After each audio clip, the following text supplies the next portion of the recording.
Bismillahirrahmanirrahim. Alhamdulillah wassalatu wassalamu ala Rasulillah wa ala alihi wa ashabihi wa man walah. Ma'asyiral muslimin wal muslimat, jamaah salat Isya yang berbahagia. Pada sesi pertama tadi, alhamdulillah, kita telah membaca hadits Rasulullah sallallahu alaihi wasallam yang diriwayatkan oleh Imam Al-Bukhari dan Muslim dari sahabat yang mulia Abu Hurairah radhiyallahu taala anhu. Di dalam hadis tersebut Nabi Muhammad sallallahu alaihi wasallam mengatakan, sab'atun yudhilluhumullahu fi dhillihi yauma la dhilla illa dhilluh. Ada 7 jenis orang yang pada hari kiamat nanti Allah subhanahu wa ta'ala akan memberikan untuk mereka tempat berteduh, naungan, sehingga dia bisa berteduh dari terik dan panasnya matahari, karena matahari didekatkan di atas kepala sejarak 1 mil. Yang disebutkan oleh Nabi Muhammad SAW yang pertama adalah imamun adilun, pemimpin yang adil, bijaksana. Yang kedua, kata Nabi SAW, syabun nasha'a fi ta'atillah, seorang pemuda yang tumbuh kembangnya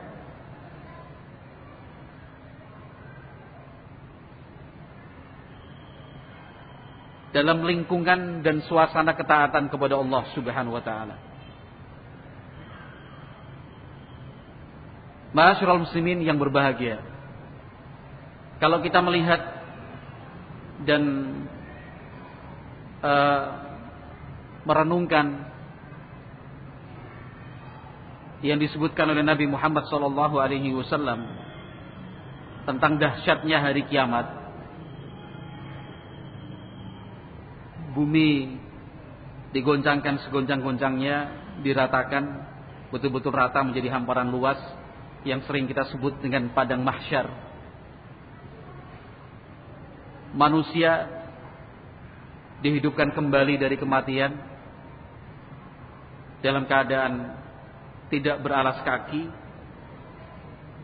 tidak berpakaian, tidak berkhitan, persis ketika ia pertama kali dilahirkan di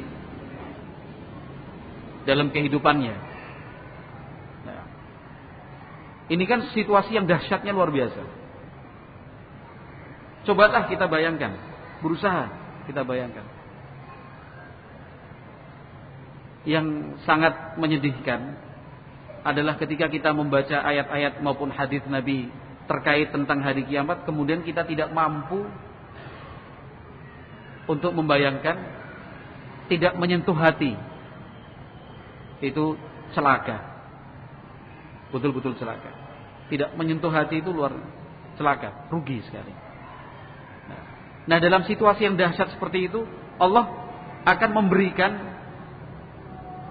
kemudahan untuk sejumlah hamba-hambanya, sehingga tidak mengalami dan tidak merasakan panasnya matahari yang didekatkan itu. Sejumlah hamba yang akan merasakan kesejukan, mendapatkan dan memperoleh ketenangan.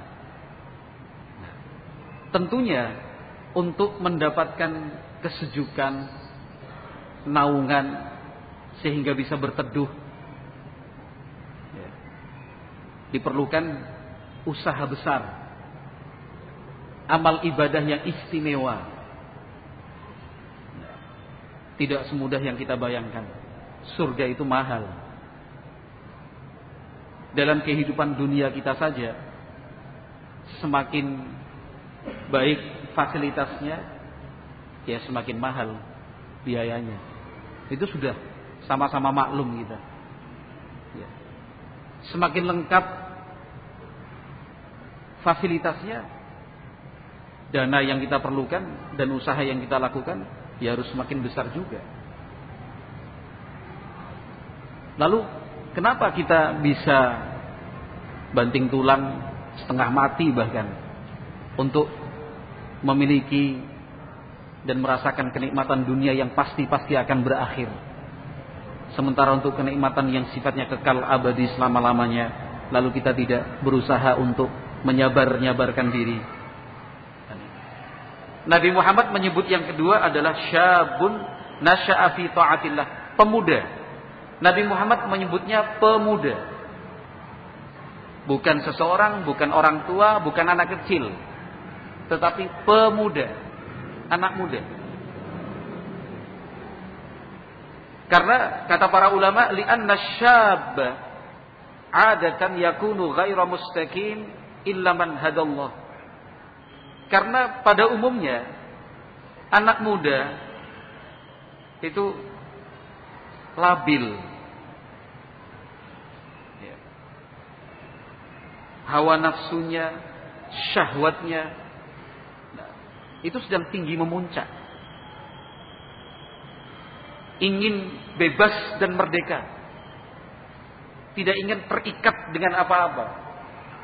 Kalau dalam komunitas anak muda zaman sekarang, anti kemapanan. Anti kemapanan. Contoh yang paling mudah tapi ekstrim adalah komunitas punk. Ya. Anak-anak punk yang kita lihat dan kita temukan di jalanan itu bukan tanpa organisasi, bukan kemudian hidup dan berkembang begitu saja. Ada yang mengkoordinir melalui pemahaman-pemahaman, ya, ideologi-ideologi tentang arti kehidupan, tapi disalahgunakan. Nah, jadi yang terpikir oleh mereka adalah hidup di dunia harus senang, anti kemapanan, harus bebas, merdeka. Jadi kalau kita lihat mereka begitu, pokoknya punyaku, punyaku. Nah, susah seneng digawe bareng. Itu prinsipnya. Padahal enggak juga kan. Itu cuma ngomong doang. Kan. Buktinya mereka ya kalau pas gitar itu juga ngelangut gini. Kita perhatikan mereka juga enggak tertawa terus. Kelihatan tertunduk sedih. Cuma teori aja. Kan. Yang disasar anak-anak muda karena memang secara kejiwaannya labil. Nah, ma'asyiral muslimin, jamaah salat Isya yang berbahagia. Ini tugas dan tanggung jawab kita bersama. Generasi muda umat Islam, bahkan ada sekian persen dari kita yang hadir malam ini masih dalam status generasi muda. Kan gitu. Yang tua juga boleh merasa muda kok. Nggak ada larangan, oh aku wis tua. Nggak ada yang melarang. Silahkan masih merasa muda, tapi dengan segala konsekuensinya, kan gitu. Jangan cuma merasa muda, tapi kalau pas giliran ngangkat batu yang berat, oh, aku wis tua. Loh, katanya muda. Boleh. Anak-anak muda umat Islam, anak-anak kita, adik-adik kita, itu sekarang menjadi sasaran. Sasaran apa? Sasaran untuk dirusak. Kasus yang paling fresh, yang baru saja terjadi, dalam beberapa waktu yang lalu, anak-anak muda usia pelajar itu diberi obat PCC itu, gratis. Sejumlah orang yang tidak dikenal, kan itu orang asing, melihat sekumpulan anak-anak muda di sana, kasih nih permen, coba aja, dimakan. Bukan dalam rangka jual beli, tapi tujuannya jelas-jelas merusak moral anak bangsa. Yang disasar ternyata setelah diteliti di pihak sekolah, ditemukan beberapa anak muda bengong gini, kayak kemasukan setan, kemasukan jin gitu, dibawa ke rumah sakit. Wah, sarafnya kena PCC ini. Dilihat riwayat sekolah sejak dia belajar, anak baik, anak berprestasi. Dirusak. Waliyahulillah. Narkoba secara umum, bukan hanya PCC. Narkoba secara umum. Untuk sekarang ini anak muda bukan lagi korban, pengedar, bandar bahkan. Waliyahulillah. Pornografi, trafficking, ya, jual beli dan perbudakan manusia, anak-anak di bawah usia kerja dipaksa bekerja karena memang nggak ada pilihan yang lain dengan upah seminim-minimnya, ya, ditakut-takuti, nggak boleh pergi, harus tinggal di gudang kerja terus, jauh dari agama. Nah, kasus-kasus kekerasan yang jadi sasaran siapa? Anak-anak muda. Mulai dari kasus kelitih, ya, sekumpulan anak-anak masih usia muda, tengah malam dini hari, melihat kira-kira siapa yang bisa dibacok, bacok,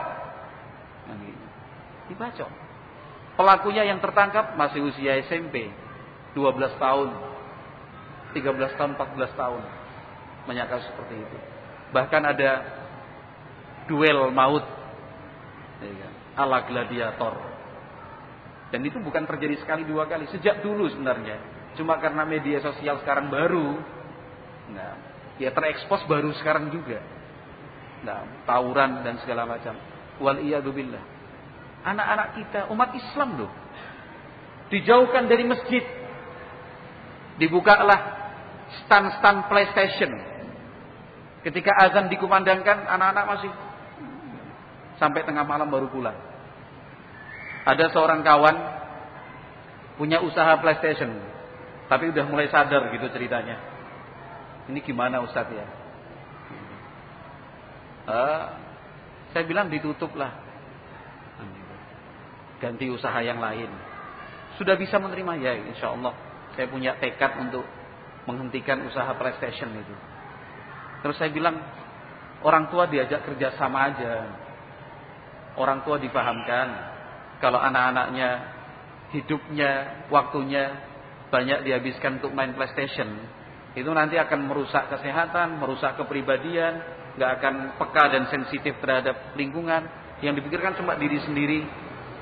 Untuk pendidikannya nanti juga kurang baik, negatif. Orang tua diajak aja. Kata dia malah, lah yang nyuruh malah orang tuanya ya tata. Orang tuanya kerja malah dititipkan di tempat saya. Masa aku titip anakku yo? Yang bayar malah orang tuanya. Nanti kalau sore baru dijemput karena orang tuanya kerja. Lanjut piye? Padahal dalam pikiran saya kan, anak-anak yang main PlayStation itu orang tuanya pasti nggak seneng gitu. Ternyata menurut pengalaman dia sebagai pengelola dan pemilik PlayStation, lah malah dititipi Ustaz pripun jal. Lah ya ini. Ternyata yang bermasalah bukan anak-anaknya, tetapi orang tua yang dulu mungkin anak-anaknya pas seperti itu juga. Anak-anak kita, itu kan saksi, bukti, fakta di lapangan. Maka Nabi mengatakan syabun nasya fi taatillah, seorang pemuda yang tumbuh kembangnya dalam ketaatan kepada Allah itu dijanjikan mendapatkan naungan pada hari kiamat nanti. Kenapa? Karena amalan ini istimewa, luar biasa. Godaan untuk anak-anak muda sudah beda sama yang sudah tua. Yang tua sudah, wis tau nglakoni, sudah nggak tertarik lagi. Yang lain mengatakan kabeh wis tak coba, bosen aku. Itu yang tua. Tapi yang muda, kalau saya masih muda nih. Yang muda kan pengennya coba-coba, penasaran, iki apa. Udah dikasih tahu sama yang tua, nduk, nggak percaya. Kenapa? Karena belum merasakan sendiri. Nah, tapi Nabi mengatakan seorang pemuda yang tumbuh kembangnya dalam beribadah, taat kepada Allah Subhanahu wa taala, dijanjikan mendapatkan naungan pada hari kiamat nanti, luar biasa. Karena untuk mendapatkan naungan dari Allah itu juga sebuah keistimewaan tersendiri. Maka untuk mendapatkannya pun harus melalui amal ibadah yang istimewa juga. Para ulama mengatakan pemuda itu sampai usianya 30 Ada juga yang mengatakan 40 tahun. Artinya kalau 30 tahun ke bawah masih muda, 40 tahun ke bawah masih muda. Jangan merasa udah tua. Itu yang kedua kata Nabi SAW. Amalan yang luar biasa. Apalagi sekarang ini anak muda, bahkan yang sudah tua juga sekaligus sama. Untuk menghadapi godaan-godaan dunia itu beratnya luar biasa. Karena apa?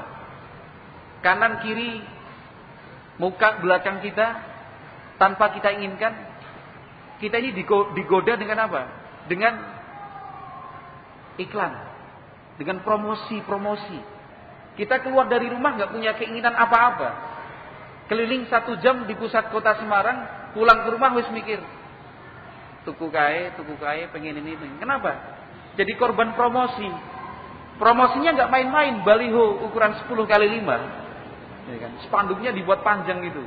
Ini murah, diskon, udah. Ada lagi yang kemarin agak unik itu,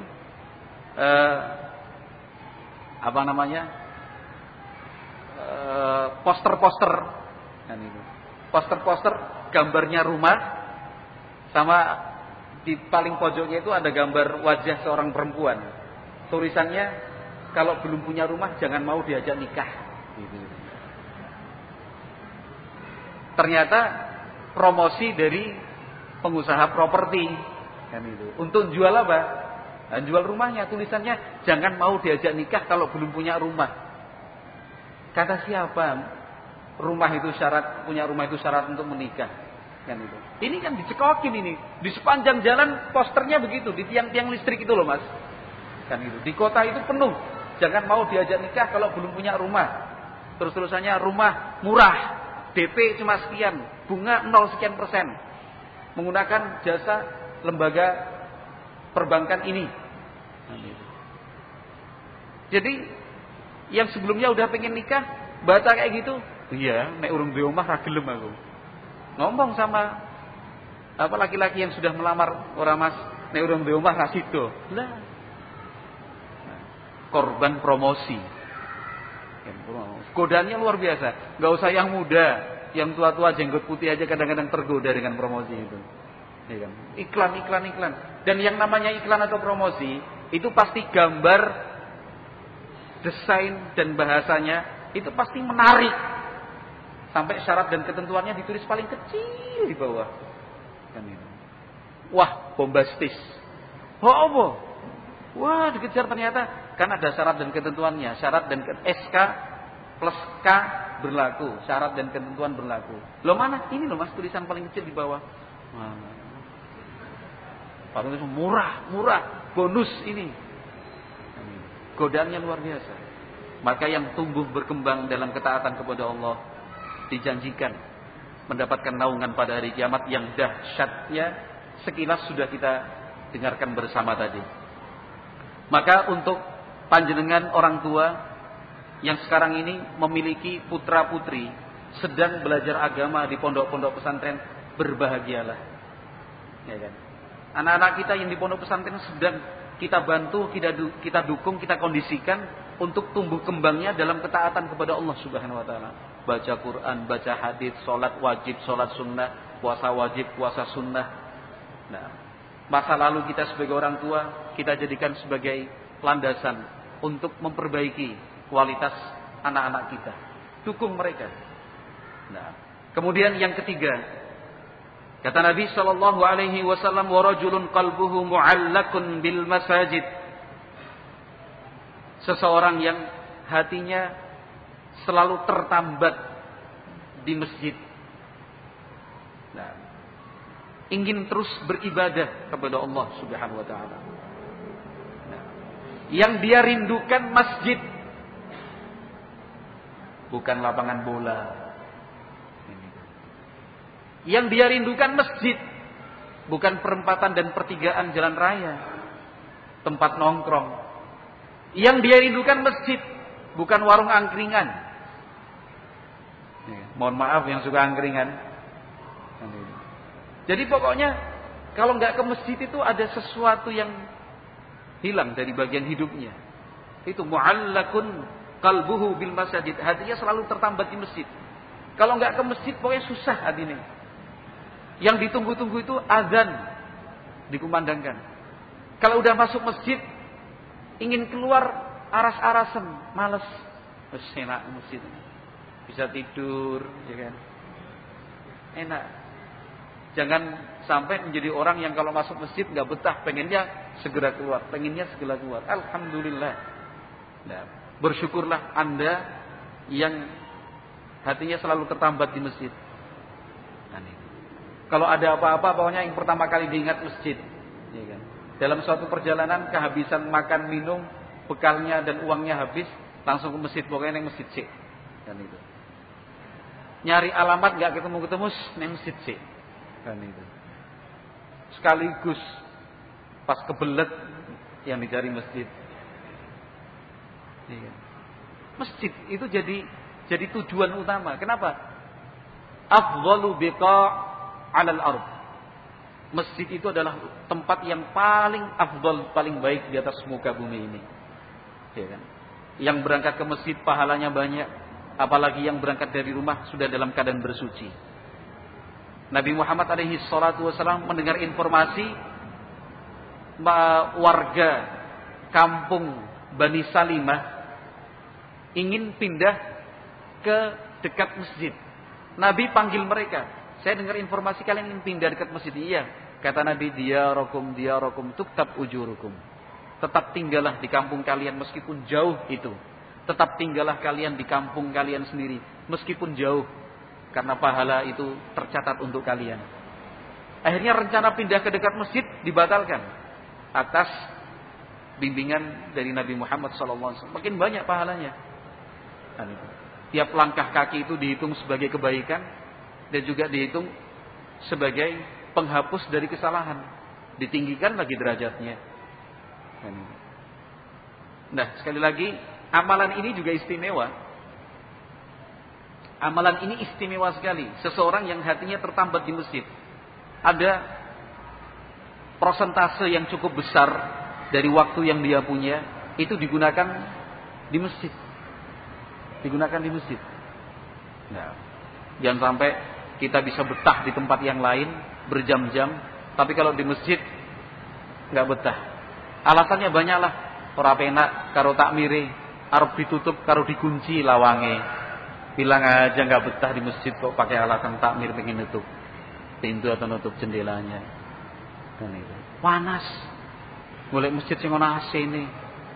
Setelah ketemu masjid yang ada AC-nya, isin kanggo AC mesti listriknya oke.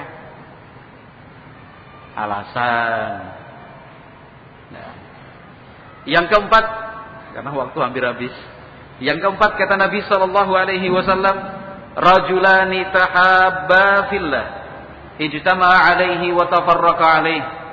Yang dijanjikan mendapatkan naungan pada hari kiamat nanti sehingga tidak merasakan panas teriknya matahari dan memperoleh kesejukan adalah rajulani tahabba fillah. Dua orang atau lebih,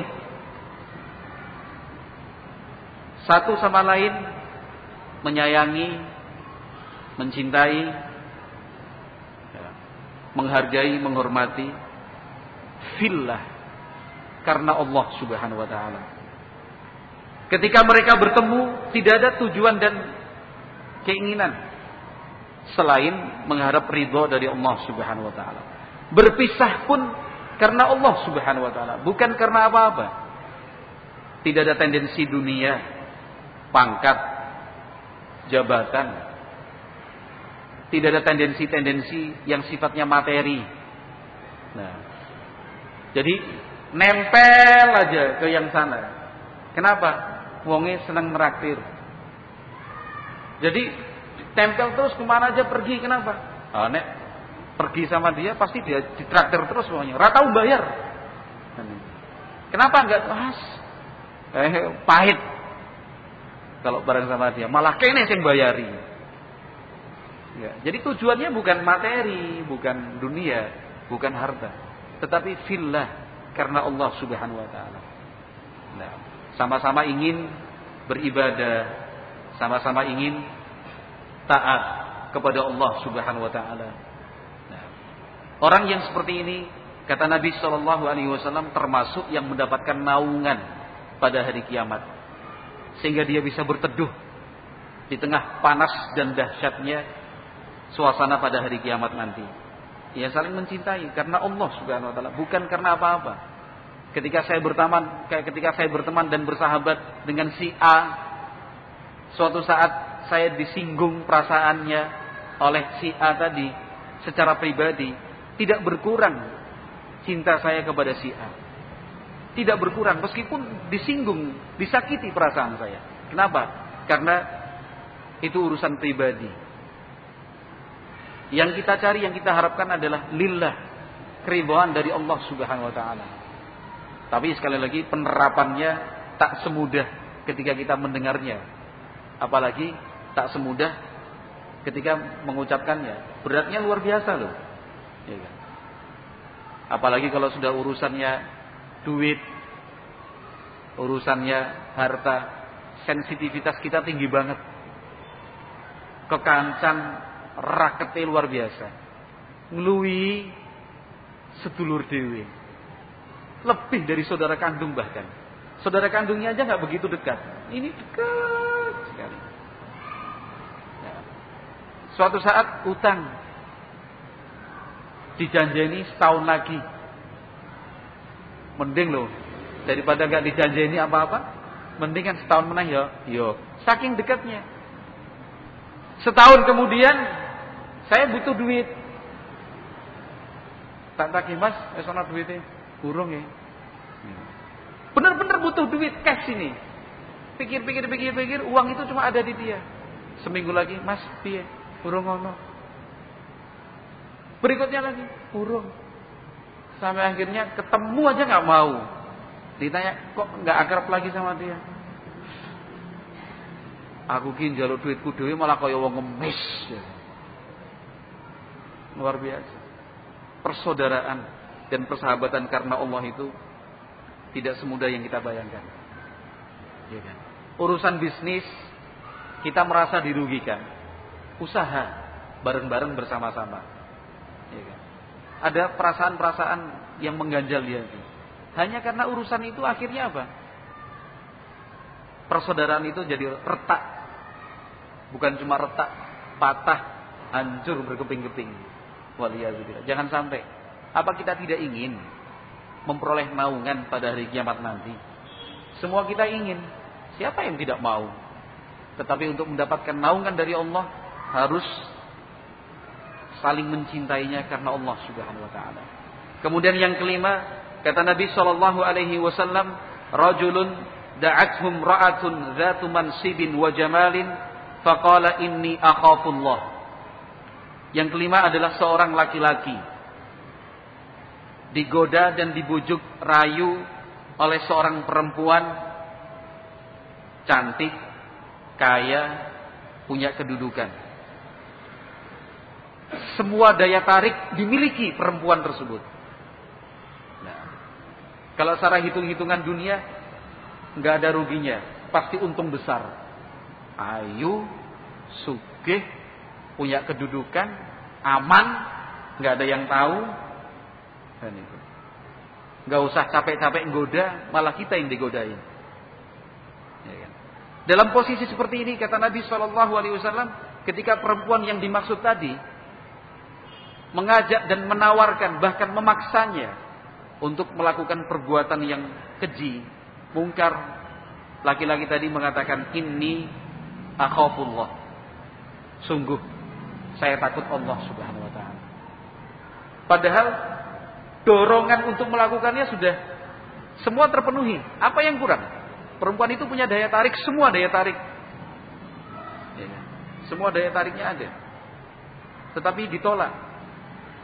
Nah, menolaknya pun dengan alasan inni akhafullah. Saya takut pada Allah, bukan takut apa-apa. Bukan takut nanti malu kalau ketahuan. Bukan takut ini dan itu. Tapi takutnya karena Allah Subhanahu wa taala. Nah, sekali lagi semua faktor mendukung. Semua faktor mendukung, tetapi ditolak. Orang yang seperti ini juga berarti melakukan sesuatu yang luar biasa. istimewa sekali amal ibadah yang dia lakukan ini. Nah, menolak perbuatan dosa karena takut kepada Allah Subhanahu wa taala. Yang keenam, kata Nabi sallallahu alaihi wasallam, rajulun tasaddaqa bi shadaqatin fa akhfaha hatta la ta'lama shimaluhu ma tunfiqu yaminuh. Seseorang yang bersedekah, dia rahasiakan sedekah itu. Jangankan orang lain, tangan kirinya saja itu tidak mengetahui kalau tangan kanannya berinfak dan bersedekah. Jangankan orang lain, ketika tangan kanan ngasih, tangan kirinya nggak tahu. Untuk menunjukkan apa? Betul-betul amal ibadah yang dia kerjakan dalam bentuk dan wujud bantuan, infak, sedekah dan yang lainnya, itu dirahasiakan. Ini ikhlas kualitas tinggi. Ikhlas kualitas tinggi dan tingginya luar biasa. Nah, bagian tubuhnya aja ada yang nggak tahu. Nah, bukan kemudian malah dicerita-ceritakan, bukan kemudian difoto dan disebarluaskan, iya kan? Bahkan selfie, latar belakangnya kardus-kardus dan karung bantuan sembako untuk para pengungsi korban banjir di Yogyakarta, kan itu. Seret tulisan OTW Jogja bantu pengungsi. Bukan seperti itu. Kalau yang dituntunkan Nabi, rahasiakan. Kalau bisa, nggak ada yang tahu bahwa Andalah yang membantu. Walaupun tidak disebut-sebut namanya, nggak apa-apa. Bahkan truk lewat, tulisannya bantuan sembako untuk pengungsi korban banjir Yogyakarta dari Haji Mokhtar, misalkan, anggota masyarakat Kota Semarang. Tulis gede-gede gitu, sak fotone sisan. Masya Allah. Ini kalau kita berbicara tuntunan Nabi, kalau Nabi menuntunkan kan seperti ini ya, dirahasiakan. Jangankan orang lain, tangan kiri aja nggak tahu kalau tangan kanan sudah memberi, apalagi orang lain. Zainal Abidin, cicit Rasulullah Sallallahu Alaihi Wasallam, Ali ibnul Husain ibn Ali radhiyallahu anhu, semasa hidupnya sering dan suka membantu orang-orang miskin dalam bentuk bahan makanan pokok. Malam hari keluar dari rumah sambil membawa bahan makanan pokok, gandum dan yang semisalnya, lalu diletakkan di depan pintu rumah orang-orang yang fakir miskin, tidak mampu. Itu bertahun-tahun sekian lama, nggak ada yang tahu siapa pelakunya. Kan itu. Siapa yang menjadi pahlawan kebaikan di malam hari itu? Dicari-cari gak pernah ketahuan. Karena apa? Memang berusaha gak ketahuan, sembunyi-sembunyi. Ditunggu, dilempe, gak pernah ketahuan. Dan itu.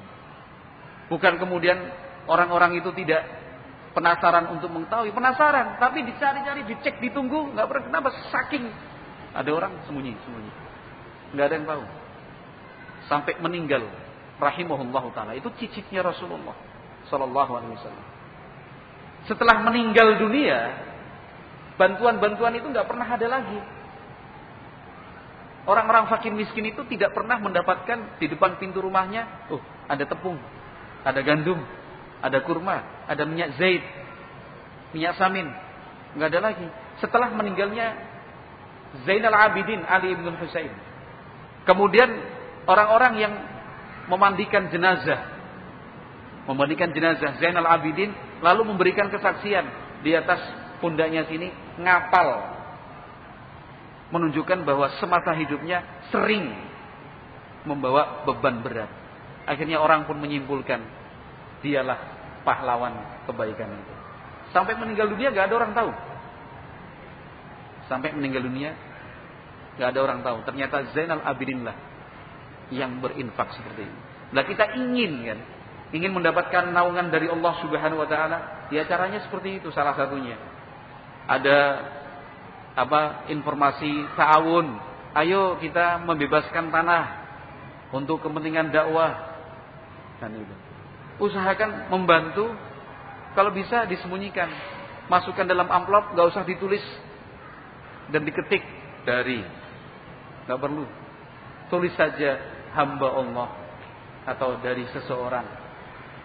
Gak usah mikir, iki duit iki bener-bener dimanfaatkan atau ditilep ya. Gak usah. Itu kan sudah berprasangka buruk, suudzon namanya. Seandainya pun katakan disalahgunakan, apa itu mengurangi pahala panjenengan? Mengurangi? Tidak. Karena Allah yang membalas. Allah yang berikan pahala. Allah Maha tahu bahwa keinginan dan niatan kita adalah membantu. Seandainya pun disalahgunakan, nah, Allah tidak akan sia-siakan bantuan tersebut. Sudah bantu sekian ratus sak semen, ketika laporan tiap minggu ditempel di papan pengumuman, loh, nama saya kok nggak ada gitu ya, tak bantu orang atau sak semen kok, tak ditulis jenengku, sapa ki sekretaris kayak kebakaran gitu. Nggak ada masalah kan kalau nggak ditulis namanya. Alhamdulillah Allah Maha tahu. Wah, sekretarisnya ganti ora manah iki. Tidak demikian. Ini ikhlas luar biasa seperti ini. Yang digambarkan Nabi, tangan kanan memberi, tangan kanannya sendiri, tangan kirinya nggak tahu. Walaupun sebagian ulama menafsirkan bahwa yang dimaksud sabda Nabi ini, ketika dia memberi, orang yang sebelah kirinya nggak tahu, orang lain nggak tahu. Ya walaupun penafsiran seperti itulah, walaupun penafsiran seperti itu menunjukkan bahwa saking berusaha merasakan menyembuhkannya. Yang terakhir, kata Nabi sallallahu alaihi wasallam, rajulun dzakarallaha khalian fafadat 'ainah. Seseorang yang ingat Allah dalam situasi sepi lalu berlinanglah air matanya. Kenapa? Rindu kepada Allah Subhanahu wa taala. Rindu dan cinta kepada Allah Subhanahu wa taala. Ingin segera bertemu dengan Allah Subhanahu wa taala. Takut dengan siksanya. Lalu dia menangis. Amalan ini juga luar biasa susahnya. Nah, menangis ketika sendiri. Kalau menangis di depan orang banyak bisa melakukannya. Dibuat-buat juga bisa. Ya kan? Bahkan ada pelatihan menangis. Gitu. Untuk audisi, acting, kan diantara yang dites coba nangis, coba tertawa, nangis tertawa, nangis tertawa. Bahkan pernah dibuat lombanya kan, lomba nangis tertawa menurut juri. Nangis, tertawa, gitu. Tapi kalau menangis sendiri di tempat yang sepi, tidak semua orang bisa melakukannya. Nah, tidak semua orang bisa melakukannya.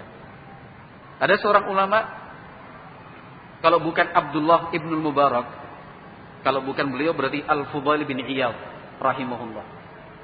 Nah, atau kalau katakan saya lupa namanya secara pasti, yang jelas ada seorang ulama itu sangat dihormati dan dimuliakan. Lalu ada orang penasaran, ini amal ibadahnya apa sih? Kan itu. Insyaallah Al-Fudail bin Iyad atau Abdul Mubarak, pokoknya dua itulah salah satunya, atau mungkin dua-duanya, nggak ada masalah kan, ulama kita semua.